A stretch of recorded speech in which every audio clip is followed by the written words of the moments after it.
Tout entrepreneur vous dira qu'il ne suffit pas d'avoir une bonne idée pour réussir en affaires.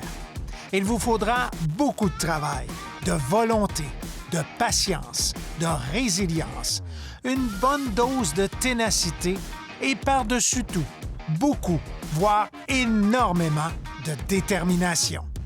Bienvenue à Profession Beauceron. Ici Richard Poulain. Depuis 30 ans maintenant, je vous partage mon amour pour les communications. J'adore découvrir ces belles histoires, ces belles réussites, afin de vous les partager. Permettez-moi de vous en raconter une toute nouvelle. L'agriculture a longtemps été une question de survie pour les familles d'ici et d'ailleurs. Premier moyen de subsistance, il a été le pain et le beurre de la majorité des familles jusqu'au tout début de l'ère industrielle. Bien que le nombre de fermes laitières a considérablement diminué au cours des 50 dernières années, celles-ci jouent un rôle essentiel dans la vie de tout un chacun, soit celui de se nourrir. Mais ce n'est qu'à partir de 1945 que l'agriculture en Europe et en Amérique du Nord voit une intensification massive de sa production par le recours simultané à la motorisation. Au début du 21e siècle, l'agriculture mondiale est soumise à un triple défi: produire plus, développer de nouvelles cultures et surtout produire autrement pour répondre aux attentes d'un public de plus en plus sensibilisé à la santé animale, à sa propre santé, ainsi qu'aux risques environnementaux. À Saint-Côme-Minière, en Beauce, la ferme Roquette vient tout juste de faire le saut dans l'ère des fermes robotisées. L'innovation passe d'abord et avant tout par des investissements importants afin de se moderniser. Barbara Paquette précise en quoi consiste une ferme laitière robotisée. C'est une ferme aussi qui s'assure d'une qualité, qui permet à la vache d'être plus libre et je te dirais beaucoup question de qualité de vie pour les propriétaires. Parce qu'on travaille beaucoup à essayer de moins physique, mais beaucoup plus en gestionnaire. Si dans les étapes traditionnelles, les vaches sont prises en charge presque de A à Z, celles qui grandissent dans une ferme robotisée vivent maintenant une toute autre réalité. Maintenant, en stabilisation libre, comme elles sont là, elles doivent d'elles-mêmes penser d'aller dormir dans la logette sur sable, de revenir à la mangeoire quand elles ont faim, et puis de se diriger elles-mêmes au robot de traite. C'est que ça devient des vaches qui doivent avoir une autonomie, mais une vache, c'est extrêmement routinier. Alors, c'est de créer cette routine-là et de la faire en sorte qu'elle n'ait pas à y réfléchir. Ce qui frappe d'entrée de jeu, c'est que les vaches sont libres à l'intérieur du bâtiment. Elles ont accès à des logettes dont la surface est recouverte de sable. Le sable, c'est question de confort maximum. On a juste à s'imaginer sur le bord d'une plage. C'est facile de placer le sable pour être confortable. Pour nous, c'était important d'aller vers ça parce qu'on voulait une ferme moderne, mais on voulait aussi donner le maximum de confort à la vache. D'autre part, un système de raclette permet de nettoyer la majorité des déjections animales. C'est des grattes, ils appellent ça des raclettes. C'est nous autres qui les programment. Nous autres, on les a mis aux 2 heures. C'est nous autres qui décident comment on les passe souvent. Okay. C'est tout automatisé et ça s'en va dans la fosse. Ben, on passe dans les logettes parce que des fois, il y en a qui le font dans les logettes. Là, mais quand les logettes sont bien ajustées, il y en a à peu près 10 % même pas à gratter. Les 80 vaches de la ferme ont accès à un buffet à volonté.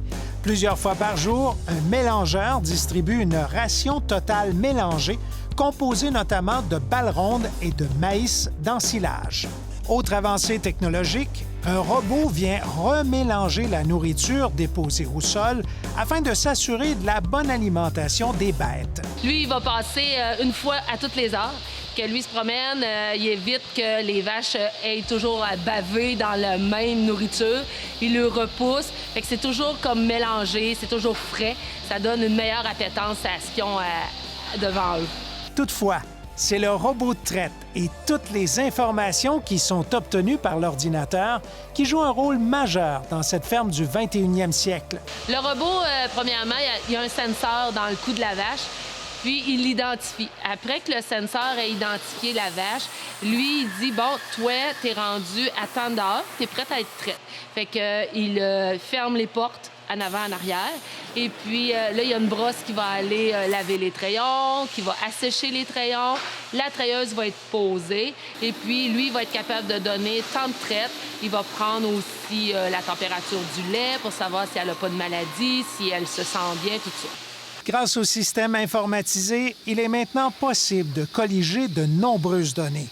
Si les entraîneurs professionnels, tous sports confondus, dont le tennis, ont accès à des statistiques avancées, tant pour évaluer les joueurs qu'établir des tendances, il en va de même maintenant pour les agriculteurs. Les données obtenues grâce au logiciel permettent d'analyser le rendement et l'état de chacune des bêtes. C'est vraiment un logiciel qui va garder toutes les données. C'est un cloud où les données sont toutes dedans. Le temps de traite, combien de fois elle a passé, quelle quantité de lait elle a donné, le gras qu'elle a donné, la qualité de son lait. Tout ça est dans le logiciel. Nous, le matin, en arrivant, et plusieurs fois par jour, on passe à l'ordinateur. Ça devient ça, notre travail d'agriculteur, beaucoup d'être devant l'ordinateur, d'analyser, compiler ces données-là, puis voir, là, la 32 ou Georgette ou peu importe, elle a un petit retard. Qu'est-ce qu'on fait? On va aller vérifier. Parce que chacune a leur nom, chacune a leur identification. Ça fait que c'est facile de les trouver. Fait qu'on a des analyses comme ça qu'on n'avait pas du tout avant. Ça devient un travail un peu moins physique, mais beaucoup plus d'attention, beaucoup plus de gestion pour arriver à des grands résultats.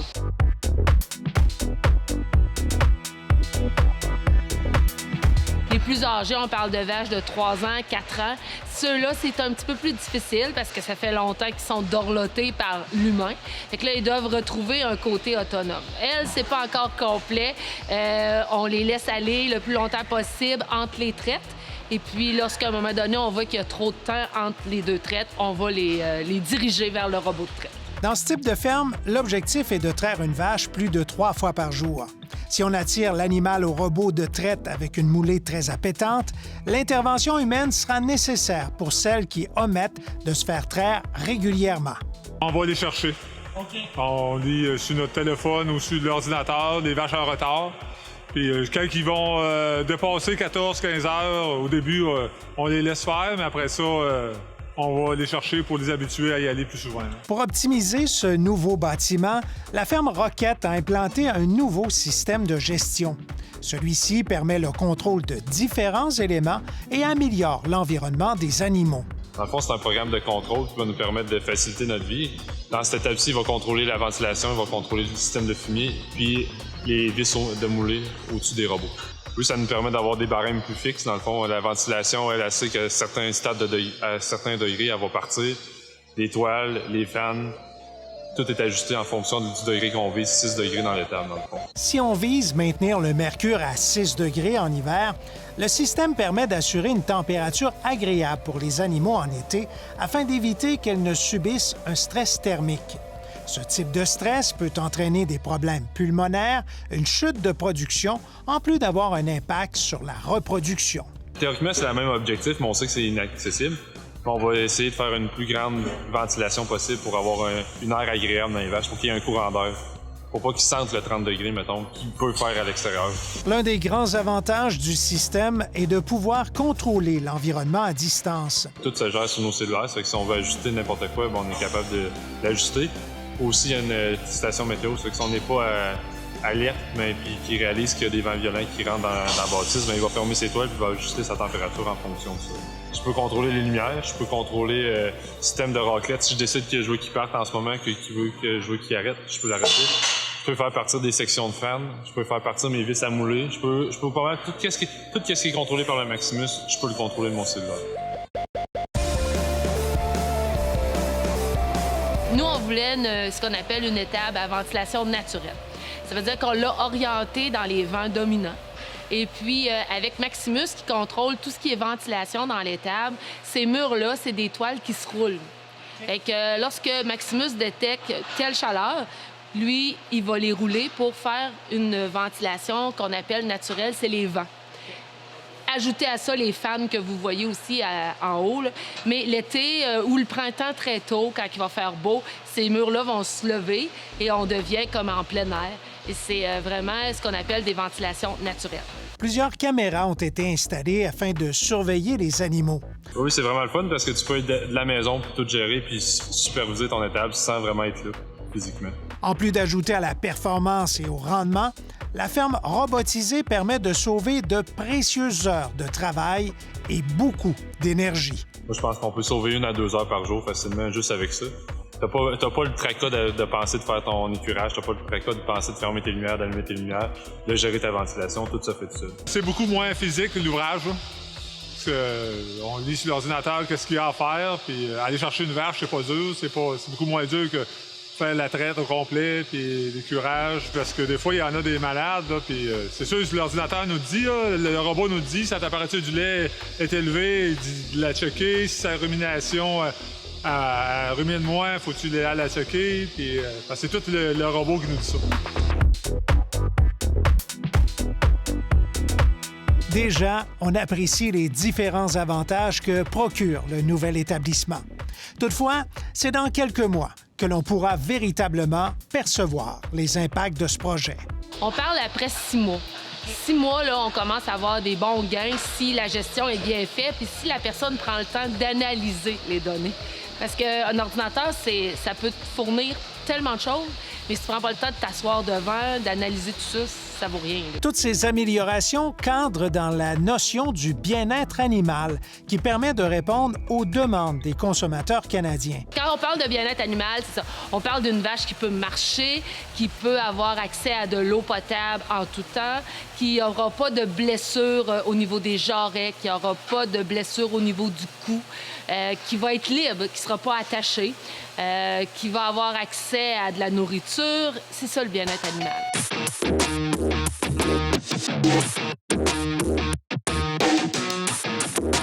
Barbara Paquette et Silvio Rodrigue peuvent maintenant compter sur leur fils Anthony pour prendre la relève. Anthony, qui détient maintenant 50 des actifs de la ferme, a joué un grand rôle dans la décision du couple d'aller de l'avant dans ce projet de modernisation. Si on n'avait pas eu de relève, je pense pas qu'on aurait investi temps et argent dans tout ça. On aurait été des producteurs qui auraient été modernes, mais sans toutefois là, passer à ce grand virage-là. On aurait resté à fine pointe dans ce qu'on avait, mais jamais qu'on aurait réalisé ça sans une relève. C'est une très grande fierté de voir une 3e génération s'impliquer dans la ferme familiale. Puis beaucoup de, je dirais, de fierté, mais aussi de fun. De fun à travailler les 3 ensemble, de plaisir de discuter, puis de nous pousser à aller dans d'autres choses. T'sais, Anthony est arrivé avec un cours d'agroéconomiste, une façon d'analyser des chiffres qu'on analysait, mais on avait toujours la passion, l'amour du métier, mais lui est arrivé du côté gestionnaire. Et ça, c'est vraiment un beau fun qu'on a, là, les 3 ensemble. On dit tout le temps qu'on va être remplacé par plus jeunes que nous. Fait que je pense que c'est ce qu'il va faire. Innover, ce n'est pas toujours inventer. Innover, c'est parfois d'avoir le courage et la vision de suivre une nouvelle voie qui servira de tremplin à une entreprise. Les fermes robotisées permettront aux agriculteurs de demain d'analyser plus en détail le comportement de leurs bêtes pour ainsi mieux les comprendre et favoriser leur rendement. Les animaux pourront ainsi grandir et se développer dans un environnement 5 étoiles. Cet environnement agréable pour les animaux contribuera certainement au mieux-être de ceux et celles qui y travaillent, ceux-là même qui permettront d'alimenter des générations à venir.